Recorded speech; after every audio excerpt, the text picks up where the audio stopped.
So in the beginning of the show, if you're watching at the beginning, we just were throwing all these images at you, and we said, oh, God looks like this, the sun, God looks like this, the moon. But what gives us the right to say things like that? And that right comes from the following passage from Swedenborg in Heaven and Hell 1:1-8. And if you guys aren't familiar with Swedenborg, he's getting this stuff. This is basically him recording his spiritual experiences that he had. So he's talking here about what he saw when he was in the Spirit. As for the Lord's actually appearing in heaven as the Son, this is something I have not simply been told by angels, but have also been allowed to see a number of times.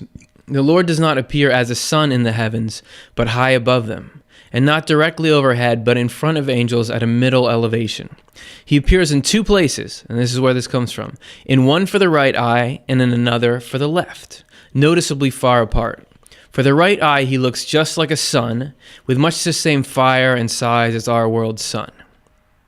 For the left eye, though, he does not look like a sun, but like a moon, with similar brilliance, but more sparkling, and with much the same size as our Earth's moon, but he seems to be surrounded by many apparent lesser moonlets. Moonlets is a great word, huh? Each similarly brilliant and sparkling. The reason the Lord appears in two places so differently is that he appears to people according to their receptiveness. The reason he appears to our eyes is that the deeper levels of the mind see through the eyes, looking from the good of love through the right eye and from the good of faith through the left eye. You see, everything on the right side of an angel or one of us corresponds to what is good and yields truth, while everything on the left side corresponds to that truth that comes from what is good. So a little technical Swedenborgiana at the end, but give him a little credit for having that left hemisphere, right hemisphere down before science had really caught up there. And I want to point out that he talks about God appearing in these ways based on a receptivity, which goes back to the retinal surface and how you're making a picture out of the light based on what you're like, not necessarily based on what it's like. So he talks about God appearing as a sun and a moon, but this is the sun. That's what it looks like, our artist's rendition of it. And is he the only one that's ever seen God or some kind of divine essence as something like that? No, man, there's a lot of people. Let's go first to modern near-death experiences. This is from the International Association for Near-Death Studies website. A lot of good resources on there if you would just want to read people's stories, see what kind of research is done on these experiences. Read a few here. My first visual memory was looking forward and seeing a brilliant, bright light. Almost like looking directly at the sun. A tremendous amount of warmth and love came from the light. And another one, I saw a white light, the brightest light I have ever known or will ever see again. It was so bright, yet it did not blind me. It was a welcome, calming light. As for the light, it was then and remains so my encounter with the most powerful of all entities, the giver of life on both sides of the curtain. So the idea of this, the giver of life as an emanation of light. It's pretty common, and not just in experiences that individuals report, but in the major traditions of the world. If you take a look at the holy scriptures of different traditions in the Quran, God is the light of the heavens and the earth. In the Mundaka Upanishad, there shines not the sun, neither moon nor star. The Lord is the light, reflected by all. And in the book of Revelation, they need no lamp nor light of the sun, for the Lord God gives them light. And you also, of course, in what we call mythology, there's all kinds of images of sun gods and all these things. So finding God as a sun is pretty easy to do. But the moon doesn't necessarily pop up in the same way. And I was looking through trying to research on this, and I came across something that freaked me out. And it did because I consider it to be a very cool coincidence. So I want to take you along this little journey with me, and hopefully it will strike you as it struck me. So first, it's from a guy who had a near-death experience and recorded it and wrote it down. We're first going to take you through the sun side of it. He said he encountered God as a sun and then as a moon, just like Swedenborg. So here's the sun part. This is from neardeath.com, which is the other major near-death experience website. You guys can go check the rest of this experience out. It's quite interesting. So he says, presently this light stopped at a distance right above me. It was a sun about the same size as the sun of our world, but it was indescribably brighter. Then something happened that I would never, never forget.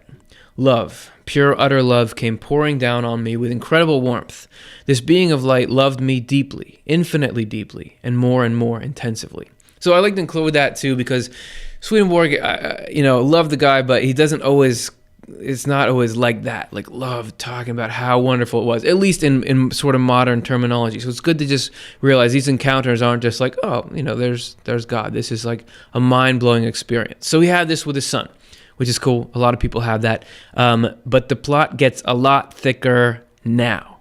Suddenly, the sun disappeared and I saw a moon. I was in a different world. Everything was black but the moon, which was right in front of me. It was much clearer and more refulgent than the moon in our world. There was not a trace of blackness in it. The moon was surrounded by a wreath of little bright stars. So there you have very specific imagery repeated from Swedenborg's experience to this guy's modern near-death experience, which I thought was really cool. Although he does say that they were stars. Swedenborg calls them moonlets, which you would assume is little moons, but I feel like that's pretty close for something like that. But that's probably as close as the two descriptions will get. But let's just read a little more anyway, just in case.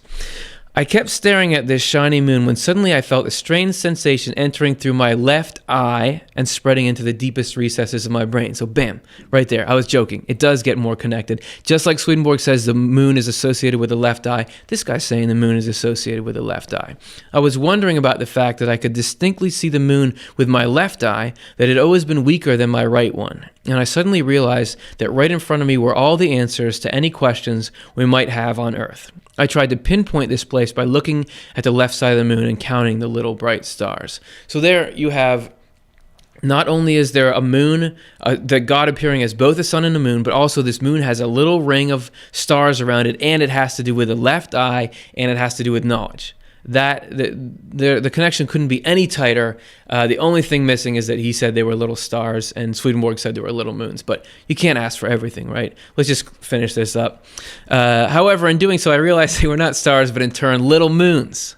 Only then did I realize I was looking at the moon with my left eye while my right eye was closed. I wanted to open my right eye to see that sun again, but I was not able to. So here you have, across these hundreds of years, whatever process is happening in Swedenborg to make him see the sun and the moon in those ways as God was happening in this guy too. So if we pull up that moon again from the beginning, somehow this is a picture of the left eye side of God. This is a picture of God in the knowledge side, the wisdom side, whereas the sun was for love. So, there's always a chance that that guy who recorded that experience had read Swedenborg and just made that up, but I find it unlikely that Swedenborg's description of the moon is just tucked away in one of many of his books.